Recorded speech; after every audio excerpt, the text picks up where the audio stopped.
Hello दोस्तों, कैसे हैं आप सब। आज की हमारी कहानी है झूठी सास। रजत और हिमानी पार्टी से होकर घर पर आए तो देखा कि पूरे घर की लाइट बंद है और सासू माँ हॉल में लाइट और टीवी चलाकर बैठी हुई है। हिमानी अपने कमरे में चेंज करने के लिए जा ही रही थी कि सासू माँ की नजर हिमानी पर पड़ी और वे फट से बोली, बहू, मुझे बहुत जोर से भूख लग रही है, फटाफट से खाना बना दो। रात के 10 बजने को आए हैं, तुम लोग तो खा पी कर आ गए, पर मैं तो यहाँ भूखी हूँ। इससे पहले हिमानी कुछ कहती, यह बात सुनकर रजत बोला, तुमने जाने से पहले माँ के लिए खाना नहीं बनाया था क्या? इतनी लापरवाह कैसे हो सकती हो तुम? जी, वो माँ ने कहा था कि मेरे लिए अपनी बातें बाद में करना। मुझे भूख बहुत जोरों से लग रही है, पहले मुझे खाना खिला दो। सासू माँ सुधाजी ने हिमानी की बात को काटते हुए कहा, अब खड़ी खड़ी देख क्या रही हो? जल्दी जाओ, खाना बना दो, बाद में चेंज करती रहना। रजत ने हिमानी को लगभग डांटते हुए कहा। हिमानी बिना चेंज किए ही रसोई में आ गई और सासू माँ के लिए खाना बनाने लगी। खाना बनाने के बाद सासू माँ सुधाजी को खाना परोसा। उसके बाद रसोई साफ कर बर्तन धोकर हिमानी कमरे में गई और जाकर बिना चेंज किए ही बिस्तर पर लेट गई। उसे लेटा देखकर रजत ने कहा, अरे तुमने अभी तक कपड़े नहीं चेंज किए? कितनी आलसी हो गई हो तुम आजकल। आजकल जाने से पहले माँ के लिए खाना भी बनाकर नहीं जाती। पिछली बार भी यही हुआ था। पिछली बार भी माँ जी ने खुद मुझसे खाना बनाने से इनकार किया था, यह कहकर कि मैं अपने लिए खाना खुद बना लूंगी। तभी सासू माँ सुधा जी बोली, हाँ, तो मुझे अकेले डर लग रहा था, इसीलिए खाना नहीं बनाया। और मेरे लिए 2 रोटी बनाने में तू थक गई क्या? देख, अभी तक कपड़े भी चेंज नहीं किए, ऐसे महंगे मॉल की साड़ी को यूं ही बर्बाद कर रही है। कमरे में आती हुई सासू माँ ने कहा। सासू माँ को कमरे में देखकर हिमानी बिस्तर पर बैठ गई। कर रही हूँ चेंज, थोड़ा थक गई थी इसीलिए।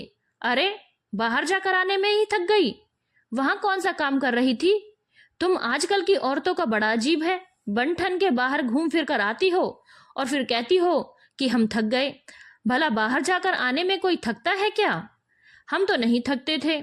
इतने में बात को पलटते हुए रजत बोला, कुछ चाहिए था माँ? हाँ, मैं तो पूछने आई थी कि पार्टी कैसी रही, कौन कौन आया था। सासू माँ ने वहीं बैठते हुए कहा, हे भगवान, गया आधा घंटा।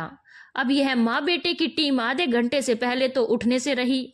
मन ही मन सोचकर हिमानी ने अपने कपड़े लिए और दूसरे कमरे में चेंज करने चली गई। आखिर पहली बार का तो था नहीं, हर बार यही होता था। हिमानी को जब भी कहीं बाहर जाना होता था तो सासू माँ का खाना बनाकर ही जाती थी, पर अभी सासू माँ ने ये नया ड्रामा बनाया है। पिछले 2 बार से हिमानी को जब भी कहीं जाना होता है तो वो उसे खाना बनाने से इनकार कर देती है। कहती है कि मैं अपने लिए खुद ही अच्छा सा कुछ बना लूंगी, तू तो रहने ही दे। पर दोनों बार ही ऐसा हुआ है कि हिमानी को आकर खाना बनाना ही पड़ा है। खैर, कुछ दिन बाद हिमानी और रजत को फिर से एक रिश्तेदार के यहाँ जन्मोत्सव में जाना पड़ा। उससे पहले हिमानी रसोई में खाना बनाने गई तो सासू माँ ने मना कर दिया, तू रहने दे, मैं अपने लिए खाना खुद बना लूंगी। माँ जी, आपको अकेले डर लगता है, आप साथ भी नहीं चल रही तो मैं आपके लिए खाना बना जाती हूँ। तभी सासू माँ तुनकते हुए बोली, हाँ, तू तो चाहती ही नहीं है कि मैं अपनी मनपसंद का खाना कुछ बनाकर खा लूं। अब मेरा घर थोड़ी ना है, तुम लोगों की गृहस्थी है ना, तुम्हारे ही हिसाब से चलना पड़ेगा मुझे। सासू माँ की बात सुनकर हिमानी का मन तो किया कि अपना सिर फोड़ लूं। ऐसा इंसान क्या करे जो हर चीज में कमी निकालता है। रजत ने इशारा किया तो हिमानी चुपचाप तैयार होकर रजत के साथ चली गई। लेकिन आते समय हिमानी ने रास्ते में होटल से खाना पैक करवाया तो रजत ने मना किया, अरे माँ, अभी तक भूखी होंगी क्या? उन्होंने तो खाना बना भी लिया होगा और खा भी लिया होगा। मेरी माँ हर काम में तेज है। माफ करना पतिदेव, लेकिन मैं आपकी माँ को आपसे ज्यादा जानती हूँ।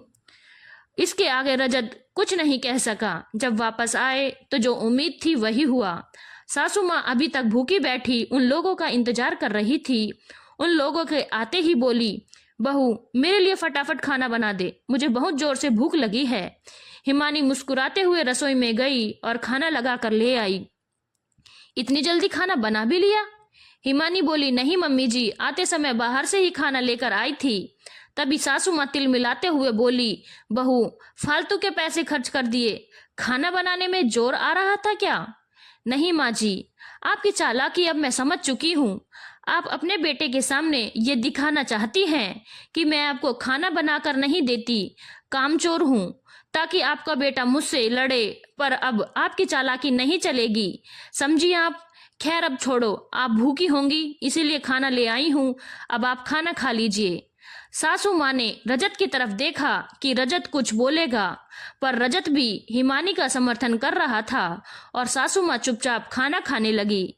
लेकिन आगे से फिर कभी सासू माँ ने ऐसा नाटक नहीं किया, क्योंकि रजत को भी पता चल गया था आखिर खाना बनाने के लिए सुधा जी खुद ही मना करती थी। धन्यवाद दोस्तों, अगर आपको कहानी अच्छी लगी हो तो चैनल को लाइक, शेयर और सब्सक्राइब करना ना भूलें।